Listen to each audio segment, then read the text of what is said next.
지난 시간에 사도 바울은 빌립보 교회 내에 있는 두 여인, 그 유오디아와 순두계라는 여인의 다툼을 지적하면서 그렇게 다른 마음을 품지 말고 한 마음을 품으라 라고 권면하였습니다.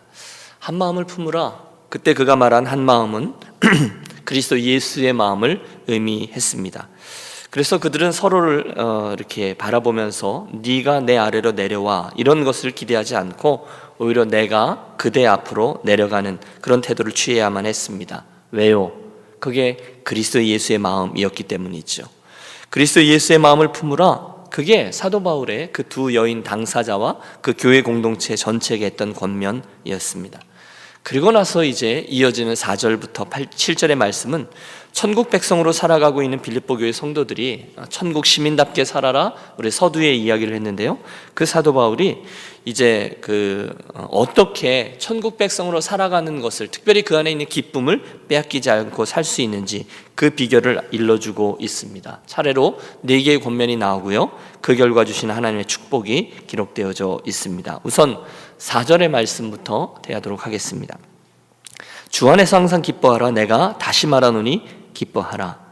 여러분, 지금 로마의 감옥 속에 있던 사도 바울이 감옥 밖에 살고 있었던 빌립보 교인들에게 권면하는데 뭘 권면하죠? 주 안에서 기뻐하라는 겁니다. 목사님 여러 번 말씀하셨는데요, 아무리 그래도 지금 사도 바울이 좀 오버하고 있는 거죠. 아니, 지금 자기 코가 석자인데 밖에 있는 사람들에게 감옥 안에서 기뻐하라, 그렇게 권면을 어떻게 할 수 있었겠습니까? 아니요, 그렇지 않습니다. 여러분, 사도 바울이 지금 오버하거나 그러는 게 아니에요. 대신에 잘 보십시오. 바울의 이 기뻐하라 라는 권면에는 한 가지 비밀이 담겨 있습니다. 그것은 바로 주 안에서 라는 비밀이었습니다. 따라해 주십시오. 주 안에서, in Christ입니다. 그게 비밀이었어요. 여러분, 그리스도인은요, 바로 이 이유 때문에, 내가 주님 안에 있습니다 라는 사실 때문에 어떤 형편에서도 기뻐할 수 있는 사람인 줄로 믿습니다. 여러분, 사탄이 우리들의 기쁨을 빼앗아 갈 만한 상황이 종종 생기죠. 이러저러한 실망스러운 상황들, 내 뜻대로 잘 이어지지 않는 형편들. 그러나 그때 우리들의 마음을 지키세요. 우리들의 상황은 원래 늘 변하게 되어 있는 것 아닙니까? 따라서 이 변화하는 것들에 우리 기쁨의 근거를 두면 우리 기뻐하는 삶에 관한 한 변덕쟁이가 되고 말 거예요. 이런 일이 좋아지며 기뻐하고 또 이런 일이 안 되면 기뻐하지 못하고. 하지만 우리에게는 기쁨의 그 변하지 않는 근거가 있는데 그게 바로 주 안에서라는 상황이죠.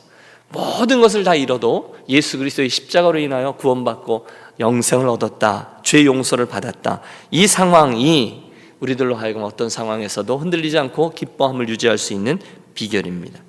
로마서 8장 28절, 우리가 알거니와 하나님을 사랑하는 자 곧 그 뜻대로 부르심을 입은 자들에게는 모든 것이 합력하여 선을 이루느니라.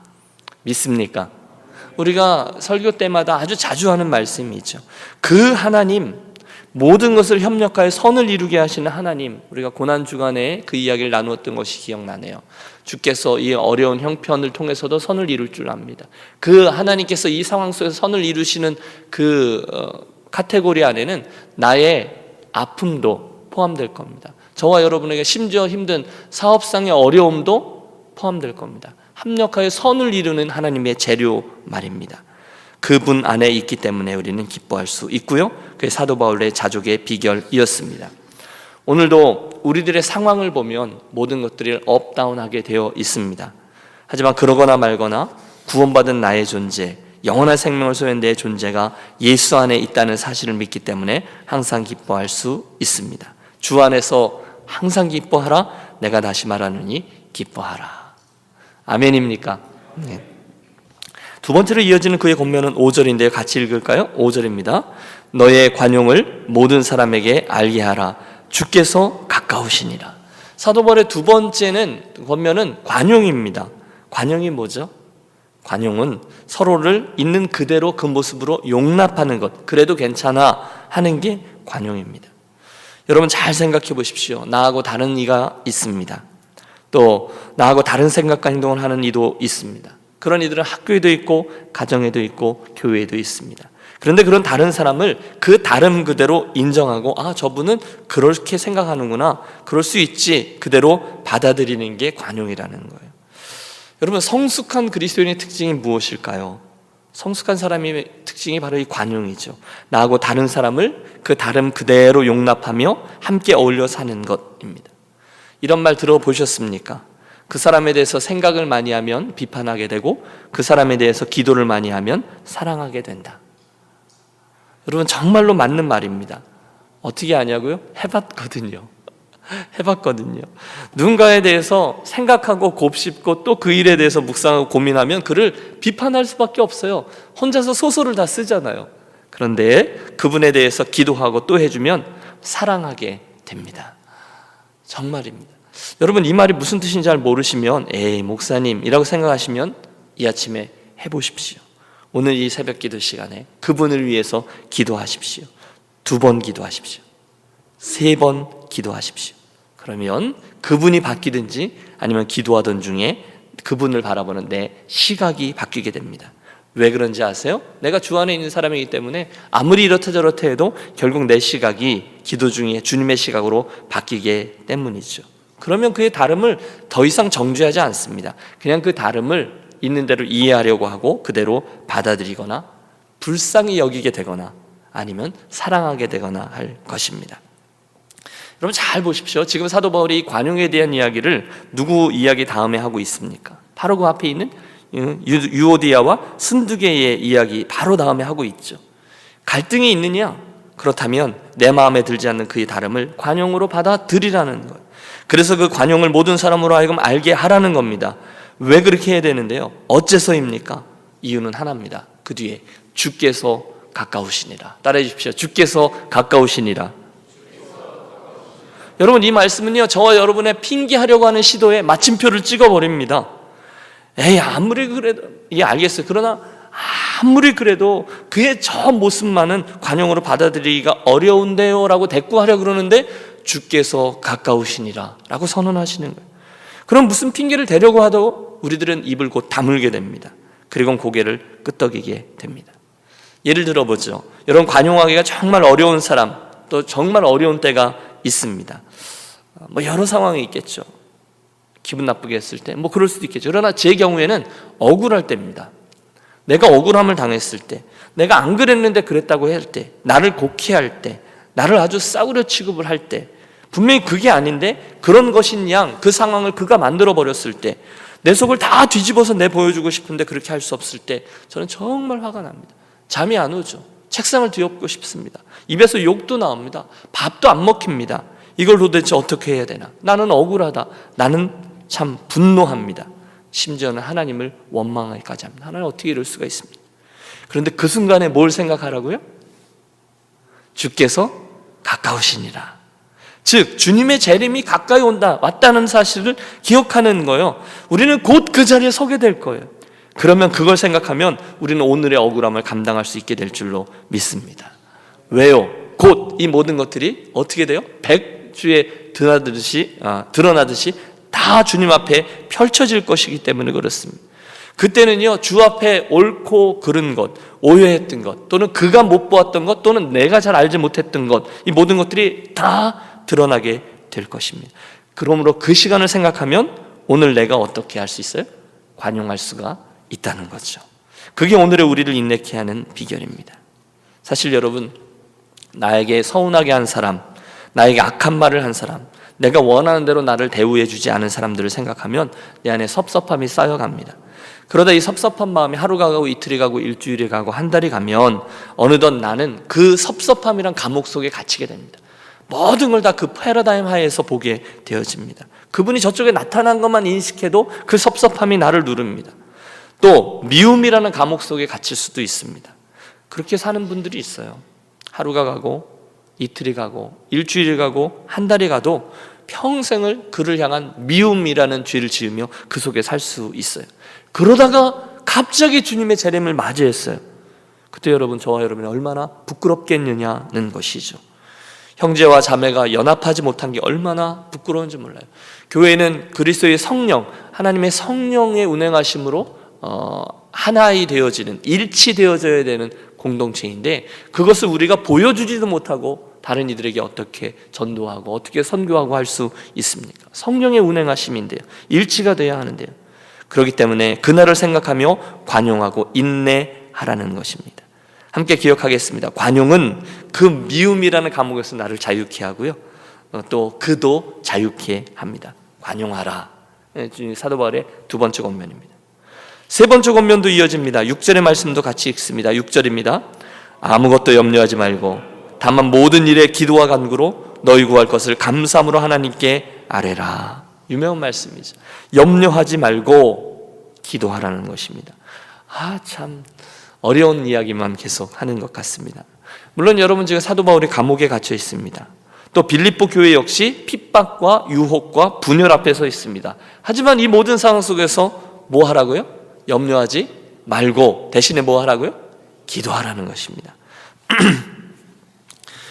아무것도 염려하지 마라. 여러분, 그게 가능할까요? 아무것도 염려하지 마라. 여러분, 지금 사도 바울이 언어에 유희하는 것 아닙니다. 정말인 거예요. 아무것도 염려하지 말라. 사실 여러분, 염려는, 여러분 생각해 보십시오. 지금 여러분 안에 우리들이 늘 하는 염려는요, 내가 통제할 수 없는 일에 대한 근심을 말합니다. 그죠? 내가 할 수 있으면 그게 뭐가 염려겠습니까? 그러나 수동태로 이루어지고 또 어떻게 이렇게 하면 어떻게, 이게 염려 아닙니까? 그런데 보십시오. 그 염려 중에 내가 할 수 있는 일이 있습니까? 내가 통제할 수 있는 것은 아무것도 염려하지 말고가 아니죠. 염려가 당연히 안 되죠. 내가 할 수 없으니까 염려를 하는 거잖아요. 그런데 주님은 그 부분에 대해서 염려하지 말라 그랬고, 사도 바울도 같은 이야기를 하고 있어요.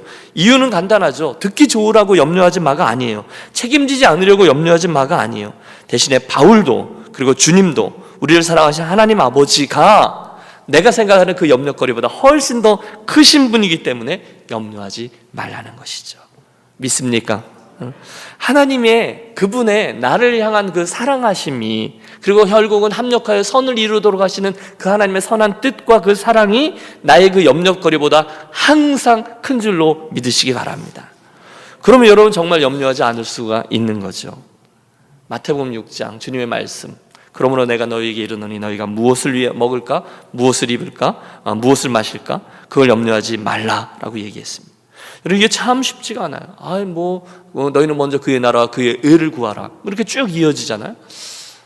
예수님 정도 되니까 그렇게 얘기하죠. 어떻게 사람이 무엇을 먹을까, 무엇을 마실까, 무엇을 입을 걸 염려하지 않을 수 있습니까? 여러분, 우리가 머리로는 그 사실을 알지만 입으로는 그게 가장 중요한 게 아니라고 말을 하지만, 사실은 우리가 그것들에 대한 염려로 인생을 살아갈 때가 많이 있습니다. 어떻게 해서든지 우리는 안전함을 구합니다. 어떻게 해서든지 우리는 많이 재놓고 쌓아놓기를 원합니다. 어떻게 해서든지 우리는 높이 올라가기를 원합니다. 그러다 보니 이미 주신 분복도 누리지 못할 때가 훨씬 더 많습니다. 그런데 주님은 아예 마침표를 찍으세요. 염려하지 말라. 계속 같은 권면이에요. 여러분, 마태복음 6장을 읽어보십시오. 그렇게 말한 다음에 주님이 계속해서 그 다음에 이어지는 말씀들이 똑같습니다.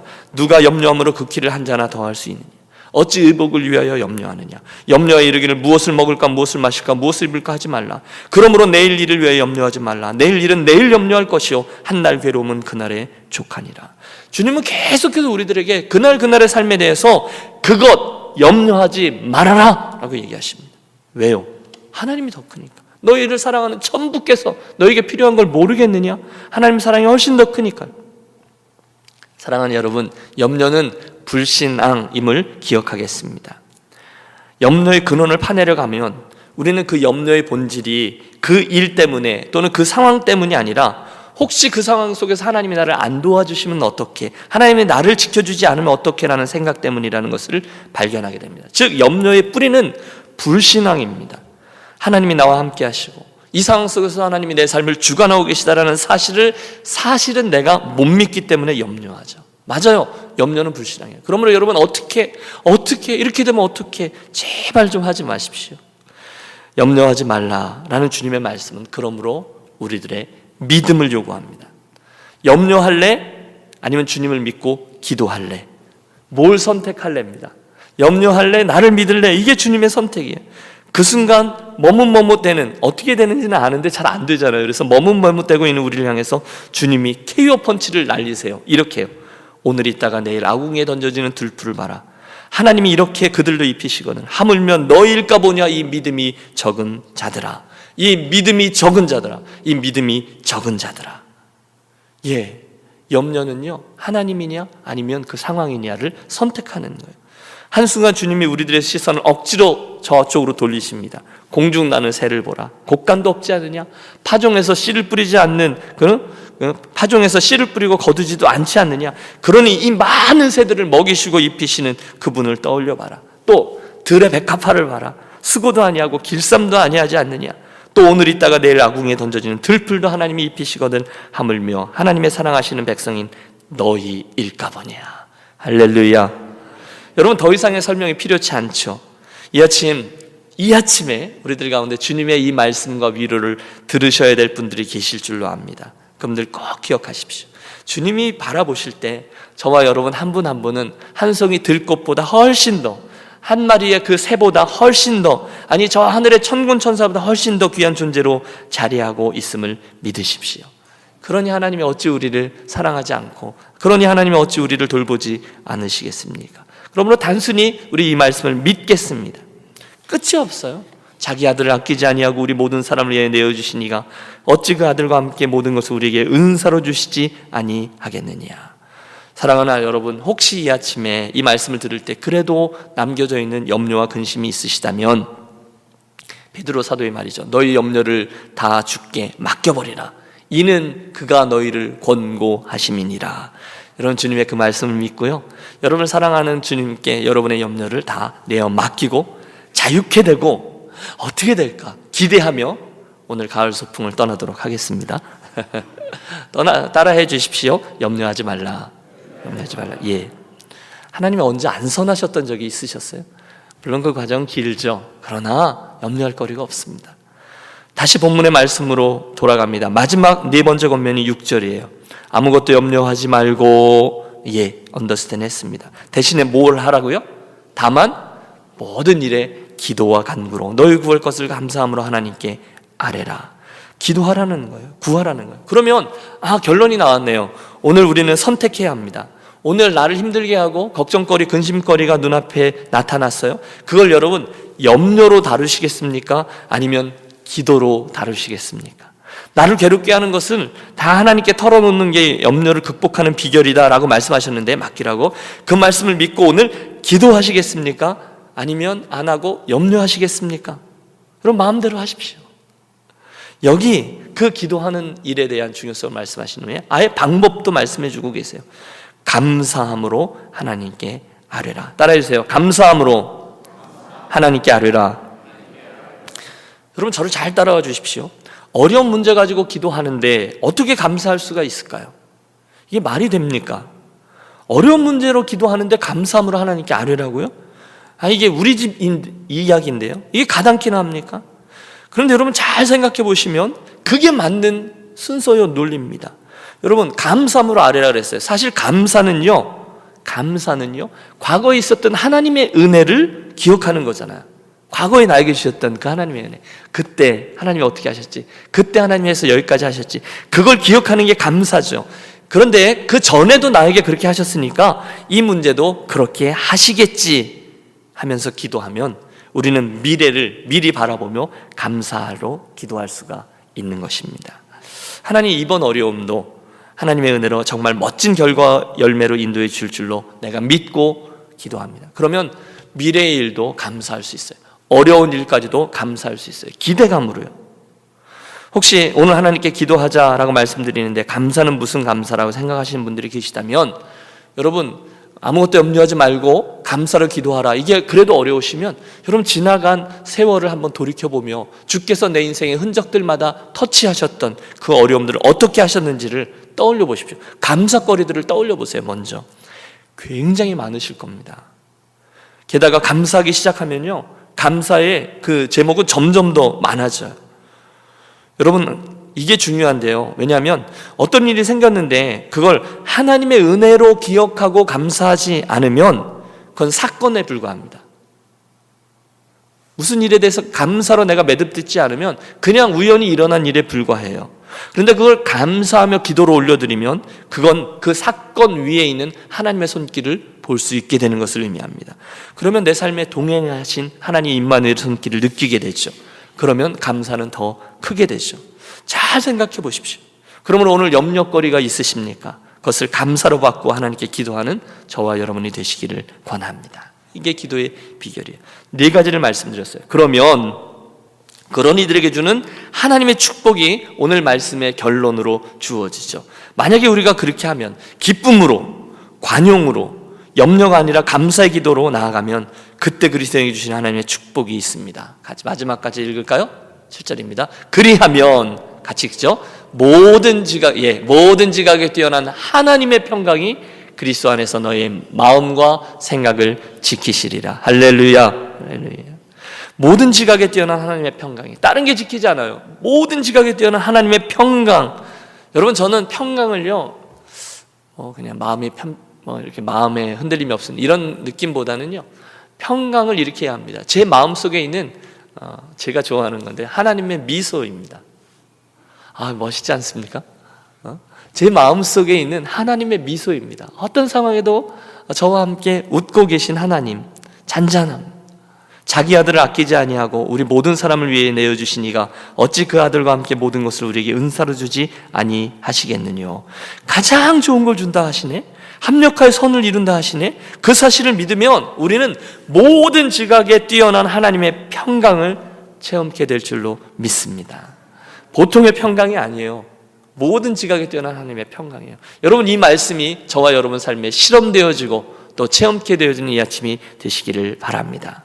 결론은 자명하죠. 오늘 그분이 저와 여러분이 주시는 평강을 맛보며 살아가기를 원하신다면, 첫째, 주 안에서 항상 기뻐하십시오. 기쁨의 이유를 우리의 조건이나 상황이 아니라 내가 주 안에 in Christ라는 사실에서 찾으십시오. 둘째, 다른 이들을 어떻게 해요? 관용하십시오. 셋째, 염려 대신에 뭐래요? 감사함으로 기도하십시오. 그리하면 모든 지각에 뛰어난 하나님의 평강이 그리스도 예수 안에서 저와 여러분의 마음과 생각을 지켜주실 것입니다.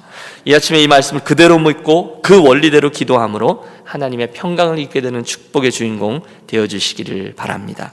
기도하겠습니다.